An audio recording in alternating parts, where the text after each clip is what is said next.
Selamat pagi, selamat siang, selamat sore, dan selamat malam Pak Gunggu, Pak Ahmad, Mbak Fani, dan teman-teman semua.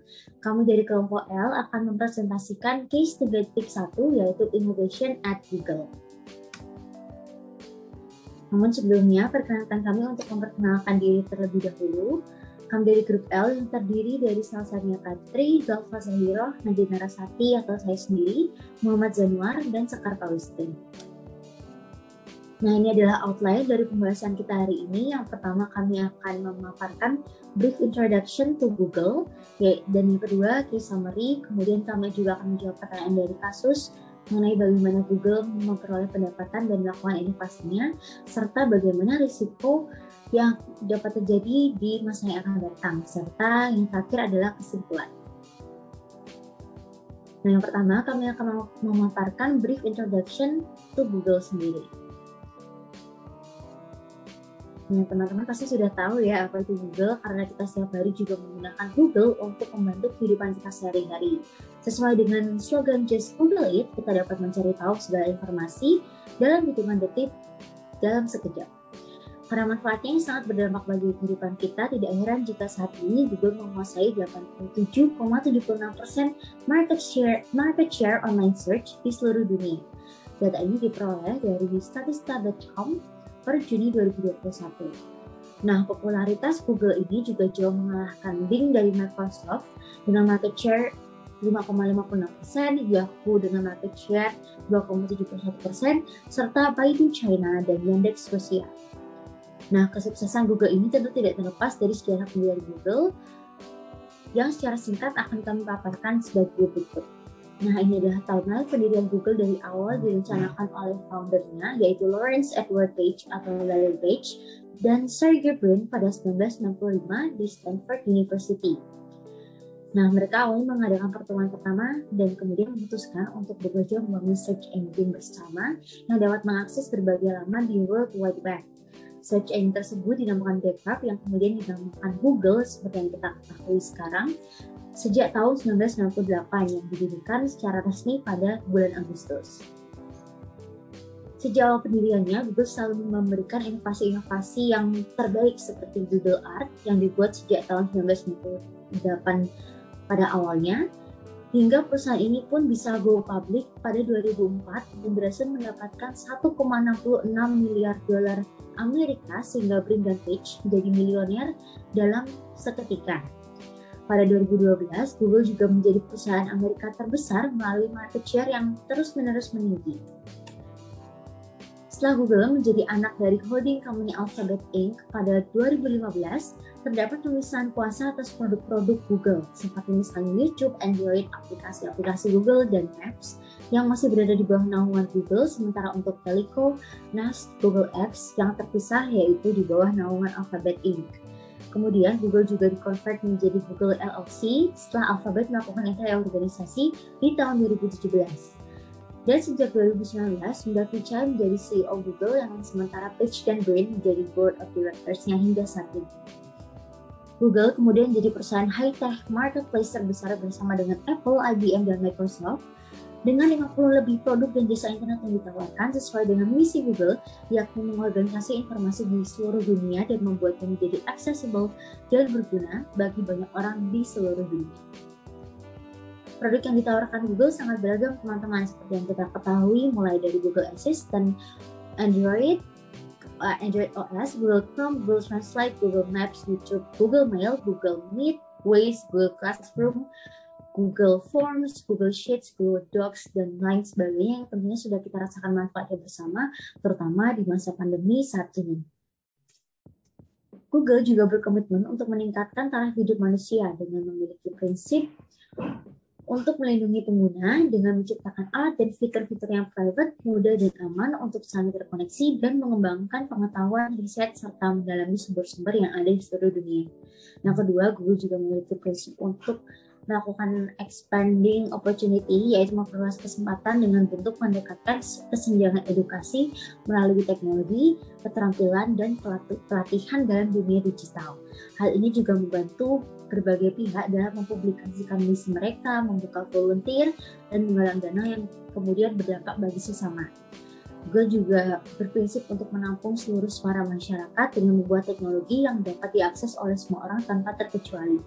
Google juga bersikap responsif terhadap krisis dengan memberikan informasi yang lengkap mengenai krisis yang terjadi melalui produknya dan juga membuat teknologi yang tentunya relevan dengan krisis-krisis tersebut. Selain itu, Google juga membuat dan mendukung prinsip-prinsip berkelanjutan dengan membuat produk-produk yang berteknologi hijau dan menggunakannya juga untuk kebaikan alam dan iklim. Untuk membuktikan komitmen tersebut, Google juga telah membuat berbagai laporan yang tidak hanya berbentuk laporan keuangan dan laporan tahunan saja, tetapi juga berbentuk laporan keberlanjutan, laporan keberagaman, laporan nilai, laporan lingkungan, dan tentunya laporan transparansi. Nah, dari sekian banyak produk yang sudah kita rasakan manfaatnya dalam tanda kutip secara gratis, dari mana saja sih Google mendapatkan pendapatan yang sekian banyak itu? Penjelasan mengenai hal ini akan dijelaskan oleh teman-teman kami dengan lengkap. Terima kasih Nadine atas penjelasannya. Selanjutnya saya akan melanjutkan introduksi summary. Seperti yang telah disampaikan oleh rekan saya tadi, Google merupakan contoh bisnis digital yang telah berkembang menjadi industri besar, namun tetap menyadari pentingnya inovasi demi mencapai kesejahteraan. Mesin pencarian Google sebagai inti bisnisnya masih menjadi mesin pencarian paling populer di dunia, dengan sekitar 1,8 miliar pengguna setiap bulannya pada tahun 2018, dan angka ini masih terus berkembang hingga sekarang. Saat ini, Google merupakan bagian dari suatu organisasi yang lebih besar, yang bernama Alphabet. Google dan Alphabet memiliki misi untuk mengelola informasi di dunia dan membuatnya tersedia setiap saat. Google dan Alphabet memiliki misi, yaitu yang seperti yang ditekankan oleh Larry Page sebagai CEO dari Google, adalah menekankan ambisi jangka panjang Google, mendorong pengusaha, meningkatkan transparansi.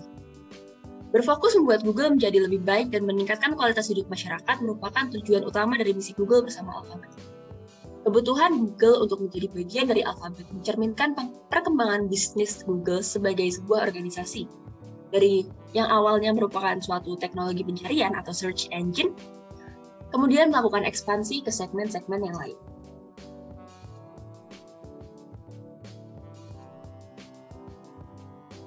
Misi Google bersama Alphabet dibagi menjadi dua, yaitu The Google Segment dan The Other Bets atau The Non-Google Segment.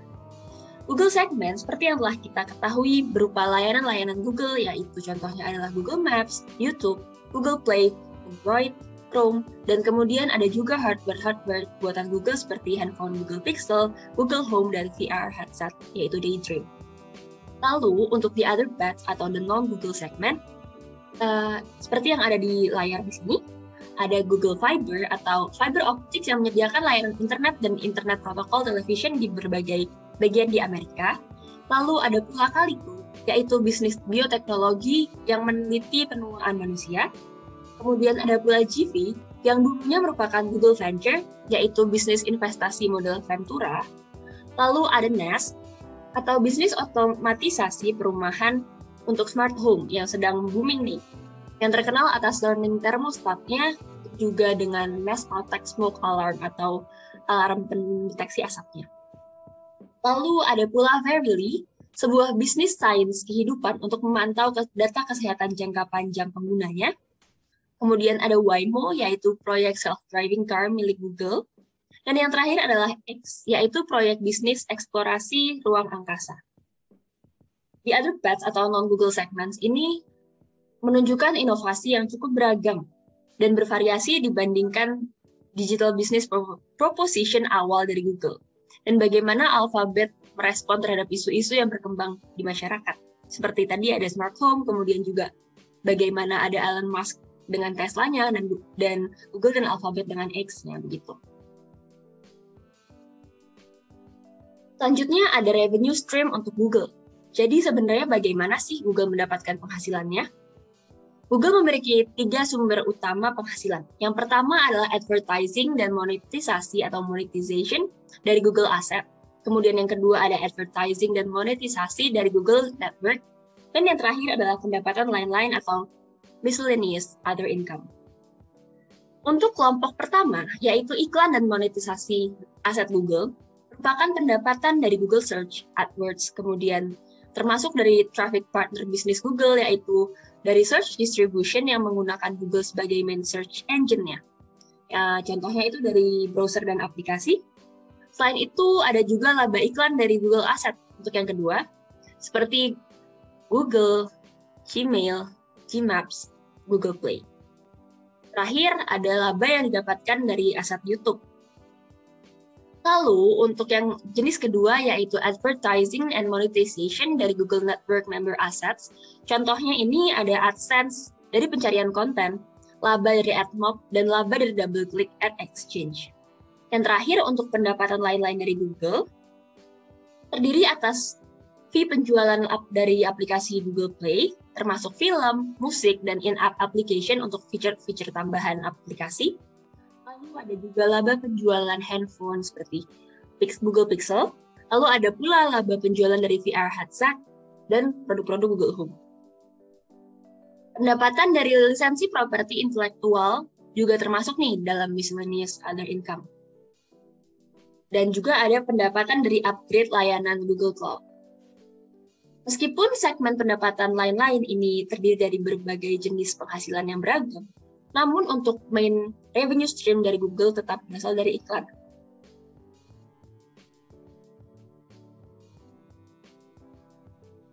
Yang terakhir dari yang akan saya bawakan adalah untuk faktor-faktor resiko atau risk factors dari Google. Lini bisnis Google yang beragam tentunya menghasilkan risiko yang beragam pula dong. Menurut laporan tahunan Google di tahun 2018, risiko yang dihadapi Google itu meliputi ada 4 risiko, di antaranya risiko atas kompetisi, yang kedua adalah risiko dari inovasi, karena tidak selamanya inovasi yang dilakukan Google berhasil, jadi tetap ada risiko kegagalan di situ. Dan yang terakhir adalah risiko atas kepercayaan konsumen mengenai isu-isu privasi dan reliabilitas dari hasil pencarian dengan Google Search Engine.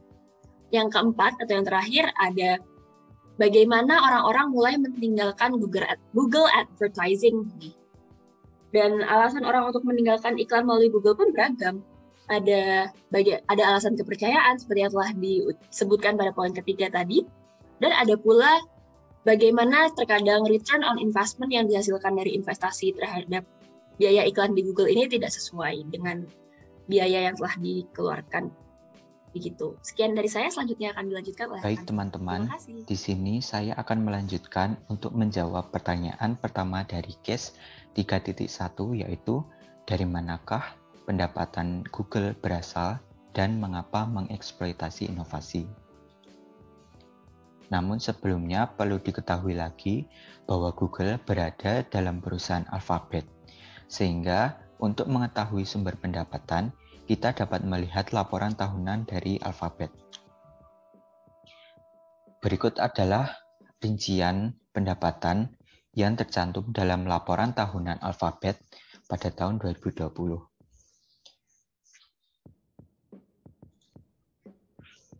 Dari beberapa rincian pendapatan tersebut dapat dikategorikan menjadi 3, yaitu Google Advertising, Use of Monetization Metrics, dan Other Revenues.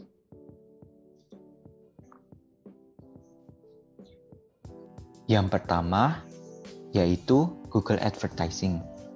Dalam kategori Google Advertising atau iklan Google terdiri atas iklan pencarian, YouTube, dan jaringan Google lainnya yang terdiri dari Google AdMob, Google AdSense, dan Google Ad Manager.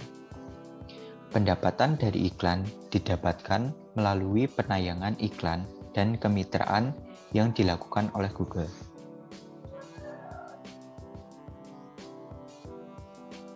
Yang kedua, Use of Monetization Metrics atau penggunaan metrik monetisasi yang terdapat 2. Yang pertama yaitu cost per click dan cost per impression.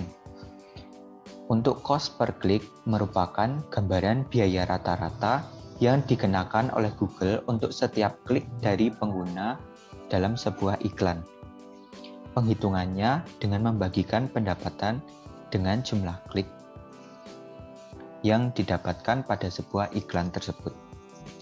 Lalu yang kedua terdapat cost per impression, yaitu biaya rata-rata yang dikenakan untuk setiap tayangan dari pengguna terhadap sebuah iklan yang ditayangkan.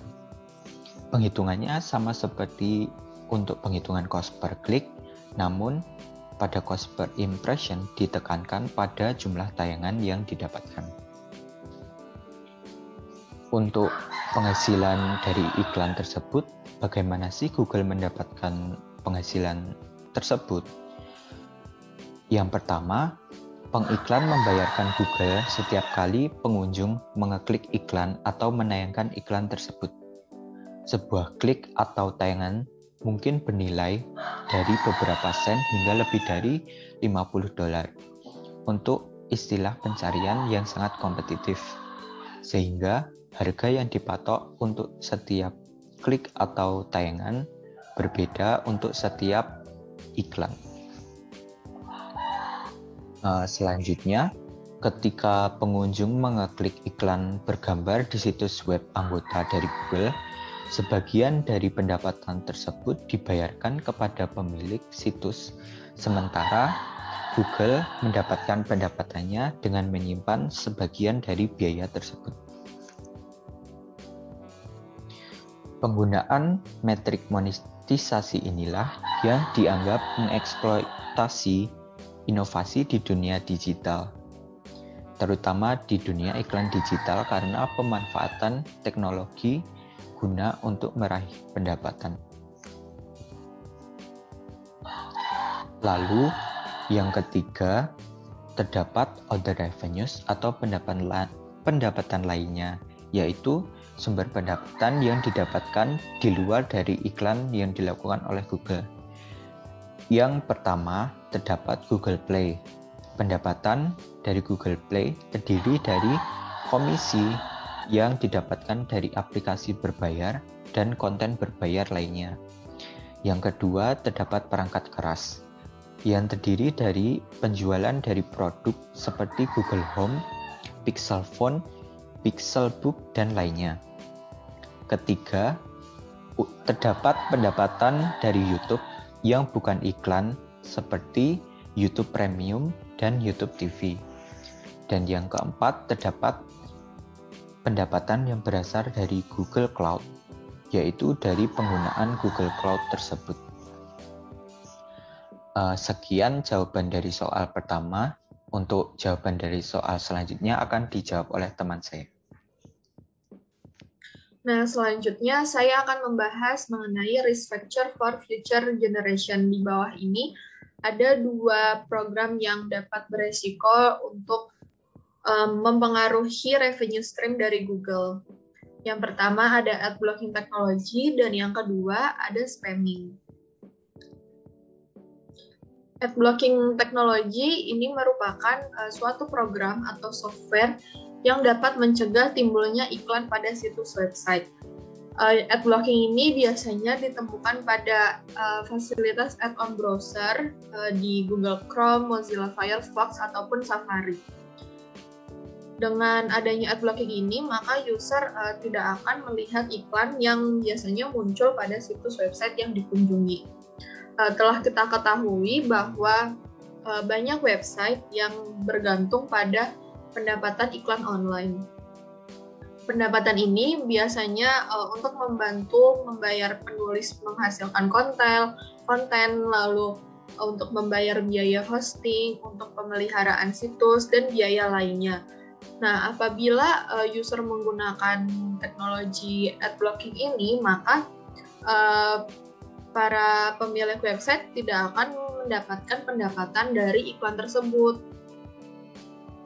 Ketika ad block ini dipasang untuk memblokir iklan, pengunjung tidak dapat mengklik link iklan tersebut dan akibatnya website tidak akan mendapatkan pendapatan dari iklan. Selanjutnya, kita akan membahas pengaruh ad blocking ini terhadap Google. Yang pertama, ad blocking dapat menurunkan pendapatan Google dari iklan. Menurut laporan terkini dari anti-ad block technology firm PageFair, Google telah kehilangan $6,6 miliar dari pendapatan globalnya akibat dari ad blocking ini pada tahun 2014. Munculnya pemblokiran iklan ini menjadi sangat bermasalah bagi perusahaan media digital khususnya Google, karena Google harus menanggung beban dari ads blocking. Nah, agar iklan itu dapat muncul dan tidak terkena dampak dari ads blocking, menurut The Financial Times, perusahaan periklanan digital seperti Google, Microsoft, Amazon, dan Taboola itu harus membayar biaya AdBlock Plus yang cukup besar, sekitar 30% dari pendapatan iklan, agar iklan-iklan itu tidak diblokir oleh perusahaan ads blocking. Lalu yang kedua, ads blocking juga dapat menimbulkan gangguan antara pengiklan dengan calon customer. Nah, telah diketahui bahwa jika user menggunakan ads blocking, maka user tidak akan melihat iklan dari suatu produk atau suatu jasa. Nah, dengan demikian, maka calon customer ini tidak akan mengetahui tentang produk tersebut dan tidak akan melakukan transaksi pembelian melalui link pada iklan yang muncul di website. Hal ini sangat merugikan para penjual karena mereka kehilangan calon customer yang berpotensial untuk membeli produk mereka hanya karena adanya ads blocking ini.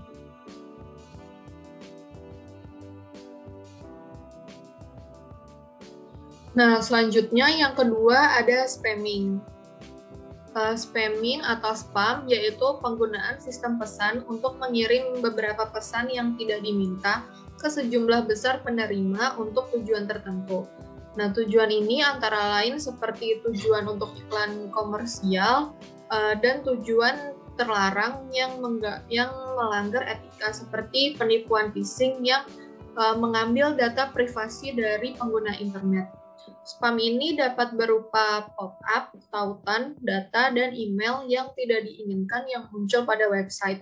Contohnya seperti ketika kita ingin mencari suatu artikel atau ingin mendownload e-book di internet, lalu ketika kita ngeklik linknya, yang muncul justru link yang mengarah ke website lain.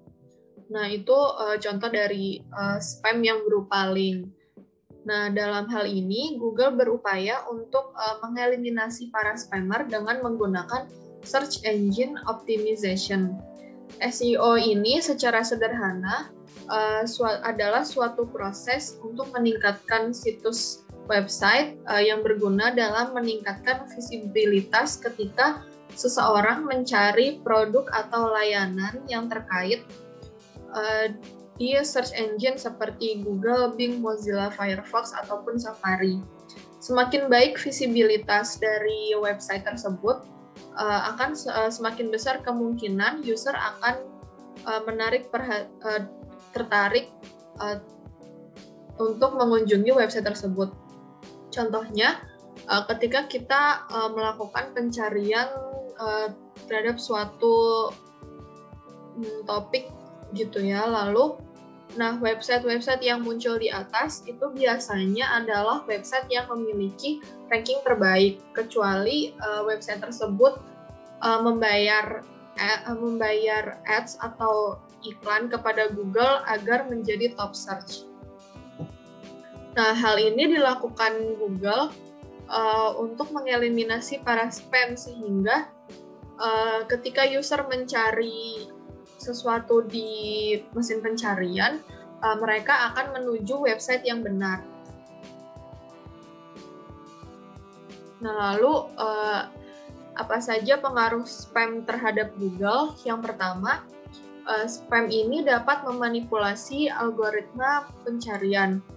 Nah, dalam ratusan miliaran halaman web per harinya, dapat diketahui bahwa masih banyak website yang memiliki spam. Nah, hal ini karena banyaknya spammer yang melakukan manipulasi algoritma pencarian agar ketika kita mencari topik tertentu bukannya website yang ingin kita tuju, tetapi website yang mengandung spam itu. Nah, hal ini pastinya sangat merugikan pengguna internet. Lalu yang kedua, banyak user yang menjadi korban penyalahgunaan data privasi. Nah, biasanya banyak spam yang berbentuk email yang dimana mereka meminta data diri dari pengguna, dan ketika kita tidak aware tentang email tersebut, ketika kita mengklik linknya, bisa saja data privasi kita yang ada di perangkat seperti HP ataupun laptop kita akan disadap oleh spammer tersebut. Nah, untuk mengatasi masalah-masalah atau resiko di atas, berikut ini adalah Google Future Levels of Revenue, di mana pengguna dapat melakukan pengiklanan tanpa khawatir adanya ads blocking atau spammer.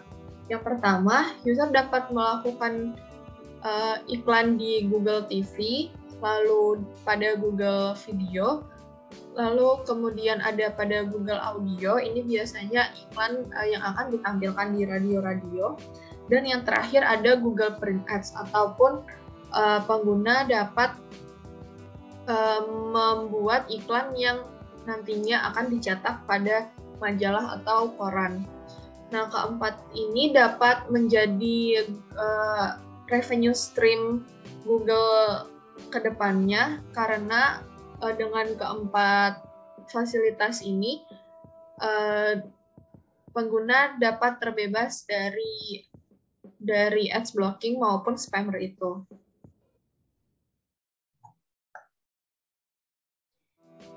Terima kasih atas kesempatannya. Selanjutnya kelompok kami akan menarik kesimpulan dari kasus yang telah dibahas. Dari penjelasan yang telah dipaparkan oleh rekan-rekan saya, dapat disimpulkan bahwa Google telah melakukan berbagai proses inovasi, mulai dari produk yang ditawarkan, sistem pengamanan, hingga fitur-fitur yang terus berkembang untuk memudahkan penggunanya. Inovasi tersebut membuat Google saat ini memperoleh penghasilan dari 3 jenis sektor utama. Sektor yang pertama adalah iklan, melalui berbagai jaringan dimiliki oleh Google. Yang kedua adalah metrik monetisasi untuk memperoleh pendapatan dari pemanfaatan teknologi.